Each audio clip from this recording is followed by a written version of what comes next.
Cette histoire est basée sur des rapports envoyés par nos abonnés et édités par moi. Les noms ont été modifiés pour préserver l'anonymat. Si vous aussi vous souhaitez que votre histoire soit racontée ici, envoyez-moi un email. J'adore recevoir vos expériences et apporter de nouveaux récits à la chaîne. Maintenant, allons-y. Si tu aimes ce genre de contenu, abonne-toi à la chaîne, laisse un like pour nous soutenir et commente en bas ce que tu as pensé de l'histoire. Ton avis est super important. Depuis toute petite, je montrais déjà que je n'allais pas être facile. Ce n'était même pas par méchanceté, tu vois. J'avais juste cette énergie débordante, une envie folle de faire les choses à ma façon. Et franchement, celle qui en a le plus souffert, c'est ma mère, la pauvre. Parce que mon père... Ah, celui-là a disparu de la carte en un clin d'œil. Un beau matin, il s'est réveillé, a regardé ma mère, puis a jeté un œil à la jolie voisine, tu sais, celle qui se pavanait dans la rue avec des mini-shorts moulants et poufs, envolés. Il nous a laissés comme on oublie un parapluie dans le bus. Depuis ce jour, ma mère a dû tout gérer toute seule, et moi, pleine de caprices, je faisais bien comprendre que j'étais un vrai feu follet. Je voulais sortir, rentrer quand bon me semblait, m'habiller comme je voulais, écouter les musiques qu'elle détestait et lui répondre cash quand elle me saoulait. On se disputait comme pas possible, mais au fond, vraiment au fond, c'était de l'amour, un amour un peu tordu, c'est vrai. La vie suivait son cours, elle se débrouillait comme elle pouvait, et moi, je faisais que des bêtises. Jusqu'au jour où, après une éternité, je te jure, on aurait dit une telle novella, elle a décidé de redonner une chance à l'amour, et c'est là qu'il est apparu. Elle allait souvent dans cette église près de chez nous, une de ces églises bien animées, tu vois, plein de mains levées, des gloires à Dieu partout. Et c'est là, dans cette ambiance de ferveur, qu'elle est tombée sur ce type. Au début, tout semblait parfait, il était poli, souriant, avec ce petit air calme qui peut bien tromper. Mais tu connais le dicton, un loup déguisé en agneau? Eh bien ma fille, c'était lui tout craché. Le baratin a commencé dès le début. Le premier jour où elle a décidé de l'emmener à la maison, il a déjà montré son vrai visage. Il est arrivé tout gentil, avec un gâteau cliché, non? Mais à peine avait-il passé la porte que j'ai senti un drôle de frisson. Pas un bon, non. Un genre d'alerte. Mon intuition me hurlait dans les oreilles. Il me regardait à peine dans les yeux, et quand il le faisait, c'était forcé, avec ce sourire jaune de quelqu'un qui essaie de paraître fiable, mais qui ne trompe même pas son reflet. Et dès que je tournais le dos, que je quittais la pièce ou faisais semblant de ne pas faire attention, le charmant laissait tomber le masque. Je le voyais dans le reflet de la fenêtre, dans un coin de l'écran télé, dans le miroir du couloir, ses yeux plantés sur moi. Et ce n'était pas un regard curieux, c'était un regard lourd, sale. Il me dévorait des yeux en coin, comme s'il pensait que ça passerait inaperçu. Là, j'ai compris, alerte rouge. Ce type-là, il n'était pas net. Et pourtant, j'en avais croisé des plantes toxiques dans ma vie, mais celle-là, elle avait un parfum écœurant de danger. Un beau jour, sans prévenir, ma mère débarque tout excitée avec une nouvelle. Elle me dit que ce mec, oui, le petit agneau, nous avait invités à passer le week-end dans une maison qu'il avait à la campagne. J'ai juste levé les yeux au ciel, évidemment. Je voyais déjà le cauchemar, des moustiques, de la brousse, pas de réseau, et moi, ennuyée jusqu'à la racine des cheveux. Mais comme elle était heureuse comme une gamine un jour de fête, j'ai décidé de ne pas jouer la rabat-joie. J'ai dit oui, à contre-cœur, et j'ai balancé quelques affaires dans mon sac à dos. Des fringues confortables, un chargeur portable, on sait jamais, des écouteurs et on est parti. Le voyage, c'était une vraie galère. Longue, avec des virages à te filer la nausée, et lui qui passait tout le trajet à essayer de papoter avec ma mère, genre meilleur mari de l'année. Mais bon, j'ai pris sur moi et je suis passée en mode paysage. Quand on est arrivé, la maison m'a un peu surprise. Elle était plutôt mignonne, confortable, avec une véranda, des hamacs, et un grand jardin rempli d'arbres. Je me suis dit, bon, je peux survivre ici 2 jours, au moins. Je suis entrée, j'ai choisi une des chambres par chance, il y avait un bon lit et une petite fenêtre donnant sur le jardin, j'ai balancé mes affaires et je me suis jetée direct sur le Wi-Fi qui, miracle, marchait. Pendant ce temps, ma mère, comme d'hab, a déjà attrapé un seau, un balai, un chiffon, elle s'est transformée en femme de ménage express. À peine arrivée, elle nettoyait tout comme si la maison lui appartenait. Moi, pas folle, j'ai pris mon téléphone et je suis allée dans le jardin profiter de l'ombre, m'asseoir sur un vieux banc, mettre un peu de musique et jeter un œil au réseau. Même pas 10 minutes plus tard, le gars débarque, avec son petit air doux, sourire en coin, adossé à la murette comme si de rien n'était. Il essaie d'engager la conversation. « Alors, elle te plaît la maison? Tu aimes la campagne? Tu fais quoi dans la vie ?» Un interrogatoire déguisé en bavardage. Sympa, tu vois le genre? Mais c'était clair qu'il voulait juste tester le terrain, voir jusqu'où il pouvait aller, jauger ma réaction. Sauf que moi, j'étais en alerte. Je faisais semblant d'être polie, répondant avec des demi-sourires et des phrases courtes, parce que j'avais déjà capté que ce n'était pas juste de la curiosité. Le soir, il a voulu jouer les autres modèles et a commandé une pizza. Pas mal, j'avoue. On est resté dans le salon à manger, à rire de ces blagues nulles enfin.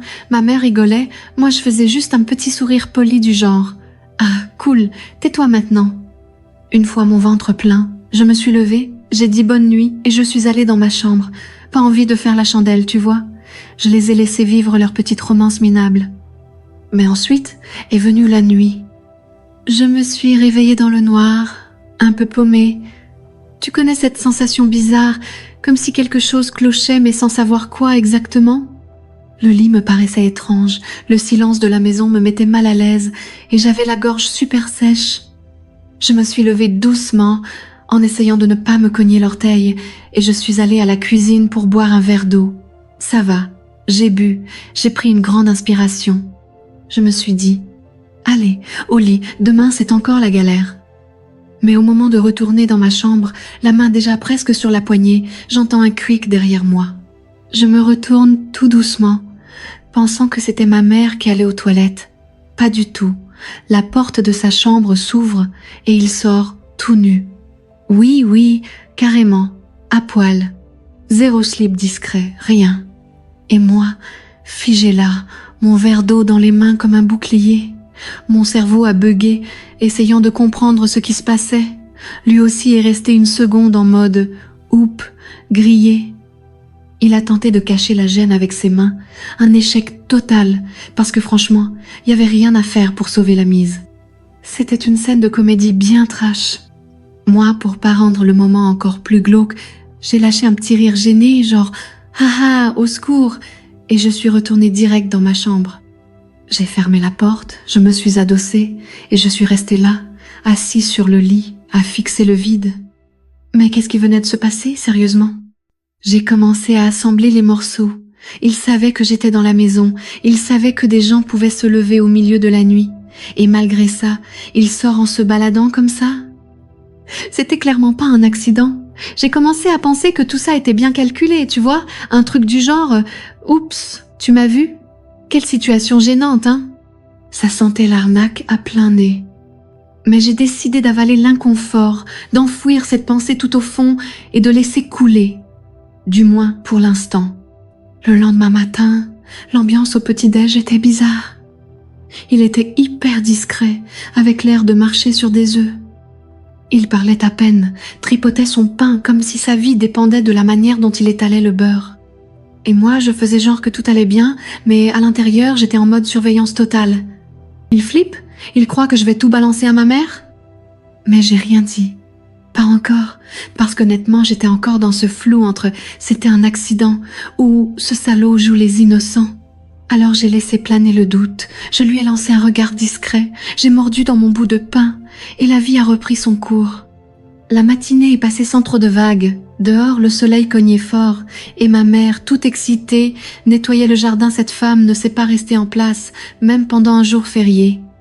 Moi, j'étais affalée sur le canapé du salon, mode repos activé, allongée, jambes en l'air, petit short, brassière, téléphone en main et musique douce en fond. J'étais tranquille, profitant du moment sans personne pour me saouler. Et puis voilà que l'ambiance commence à tourner. Ma mère m'annonce qu'elle va faire une sieste dans la chambre.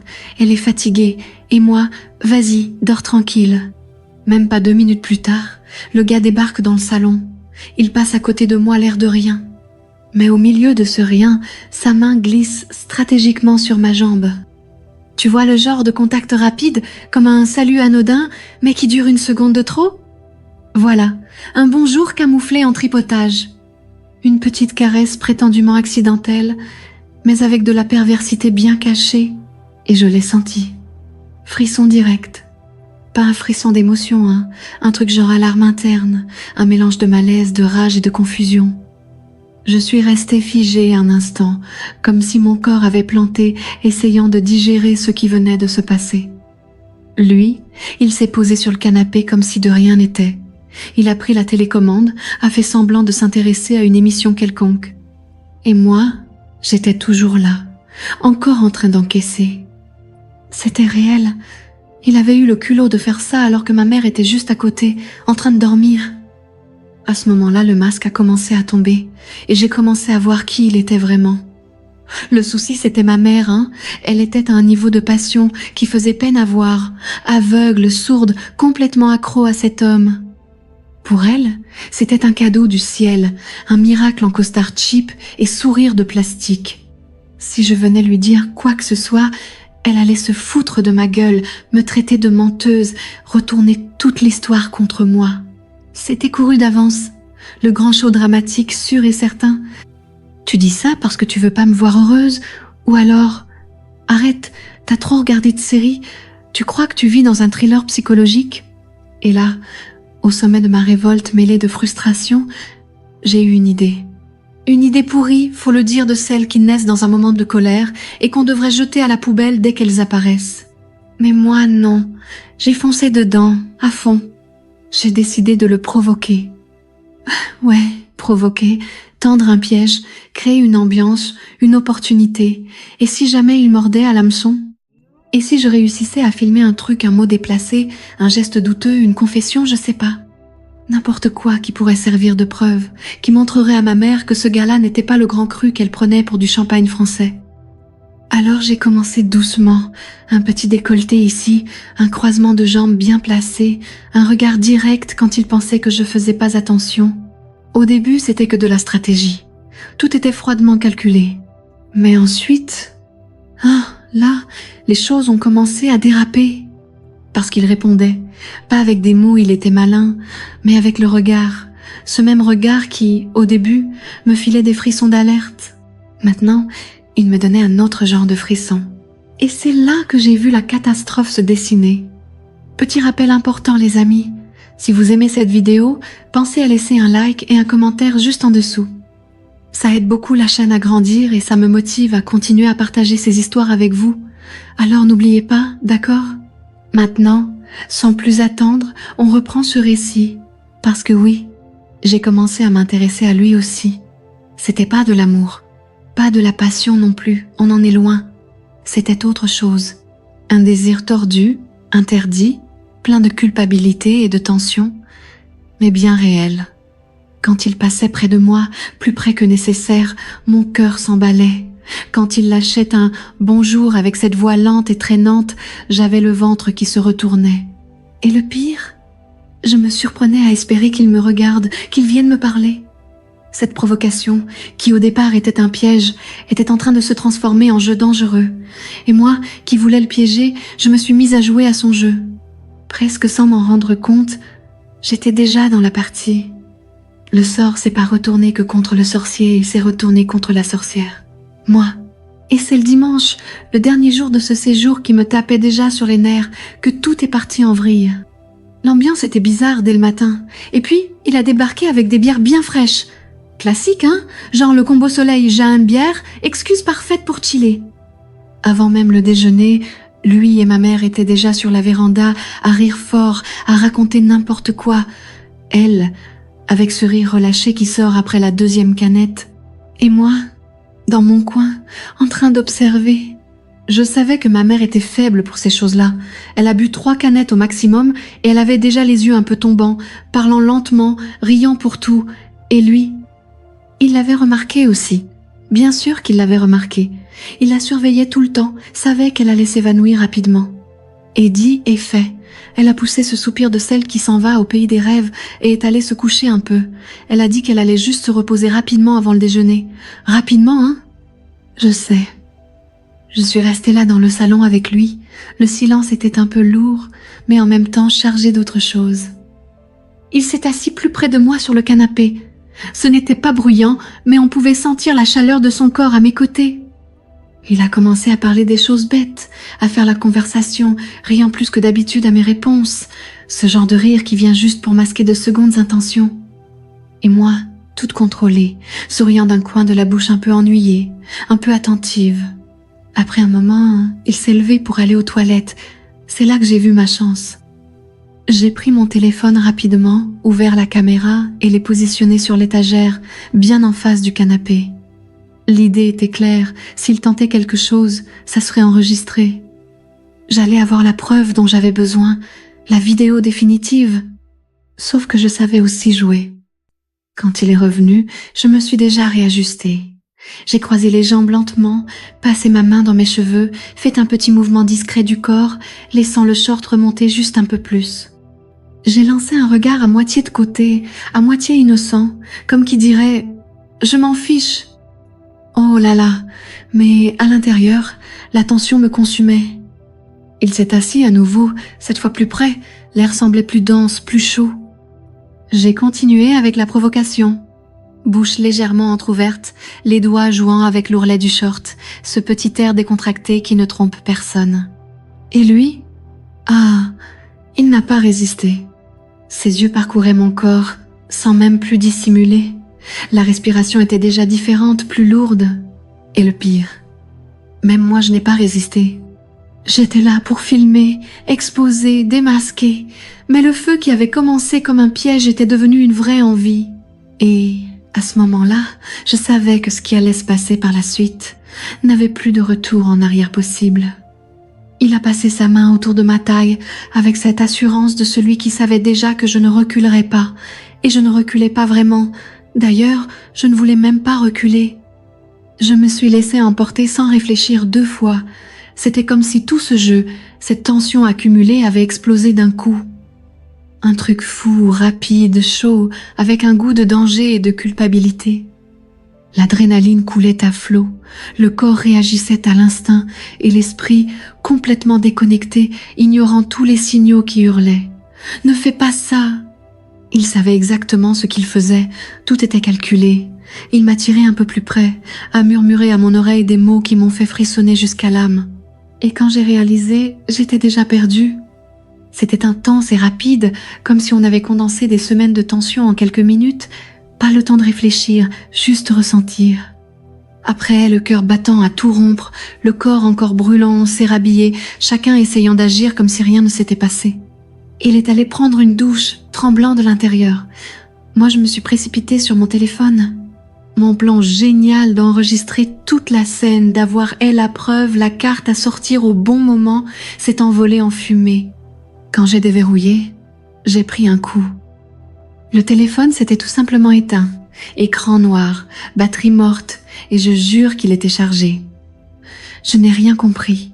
Peut être qu'il avait bugué, peut être que l'appli avait planté, j'en sais rien.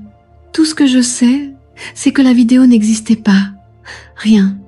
Même pas 3 secondes. 0. Je suis restée là, figée, à fixer l'écran avec ce sentiment que tout venait de s'effondrer. Je ne pouvais pas juste débarquer devant ma mère et tout lui raconter, comme si je n'avais pas moi-même cédé. Elle aurait cru que j'inventais tout, après avoir tenté ma chance avec lui. Ce serait ma parole contre la sienne, sans aucune preuve, et avec en plus la honte d'avoir participé à tout ça. Alors j'ai décidé de me taire, d'enterrer ça en moi, comme si ça n'était jamais arrivé. Mais la vérité, c'est que c'était arrivé. Et je n'avais aucune idée de comment regarder ma mère dans les yeux après ça. La voir sourire, croire qu'elle vivait un conte de fées, pendant que moi je cachais ce secret sale, ça me rongeait de l'intérieur. Le soulagement n'est venu qu'à notre retour à la maison. Chacun a repris sa place, la routine est revenue doucement, comme si ce week-end n'avait jamais existé. J'ai fait semblant d'être normale, mais à l'intérieur c'était le chaos. Jusqu'au jour où, quelques jours plus tard, ma mère est arrivée avec un air confus, entre indignation et déception. « Tu crois qu'il a disparu, lui ?» Je me suis figée. L'adrénaline coulait à flot, le corps réagissait à l'instinct et l'esprit, complètement déconnecté, ignorant tous les signaux qui hurlaient. « Ne fais pas ça !» Il savait exactement ce qu'il faisait, tout était calculé. Il m'a tiré un peu plus près, a murmuré à mon oreille des mots qui m'ont fait frissonner jusqu'à l'âme. Et quand j'ai réalisé, j'étais déjà perdue. C'était intense et rapide, comme si on avait condensé des semaines de tension en quelques minutes. Pas le temps de réfléchir, juste ressentir. Après, le cœur battant à tout rompre, le corps encore brûlant, on s'est rhabillé, chacun essayant d'agir comme si rien ne s'était passé. Il est allé prendre une douche, tremblant de l'intérieur. Moi, je me suis précipitée sur mon téléphone. Mon plan génial d'enregistrer toute la scène, d'avoir la preuve, la carte à sortir au bon moment, s'est envolé en fumée. Quand j'ai déverrouillé, j'ai pris un coup. Le téléphone s'était tout simplement éteint. Écran noir, batterie morte, et je jure qu'il était chargé. Je n'ai rien compris. Peut être qu'il avait bugué, peut être que l'appli avait planté, j'en sais rien.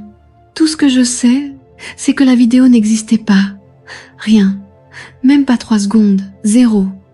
Je suis restée là, figée, à fixer l'écran avec ce sentiment que tout venait de s'effondrer. Je ne pouvais pas juste débarquer devant ma mère et tout lui raconter, comme si je n'avais pas moi-même cédé. Elle aurait cru que j'inventais tout, après avoir tenté ma chance avec lui. Ce serait ma parole contre la sienne, sans aucune preuve, et avec en plus la honte d'avoir participé à tout ça. Alors j'ai décidé de me taire, d'enterrer ça en moi, comme si ça n'était jamais arrivé. Mais la vérité, c'est que c'était arrivé. Et je n'avais aucune idée de comment regarder ma mère dans les yeux après ça. La voir sourire, croire qu'elle vivait un conte de fées, pendant que moi je cachais ce secret sale, ça me rongeait de l'intérieur. Le soulagement n'est venu qu'à notre retour à la maison. Chacun a repris sa place, la routine est revenue doucement, comme si ce week-end n'avait jamais existé. J'ai fait semblant d'être normale, mais à l'intérieur c'était le chaos. Jusqu'au jour où, quelques jours plus tard, ma mère est arrivée avec un air confus, entre indignation et déception. « Tu crois qu'il a disparu, lui ?» Je me suis figée.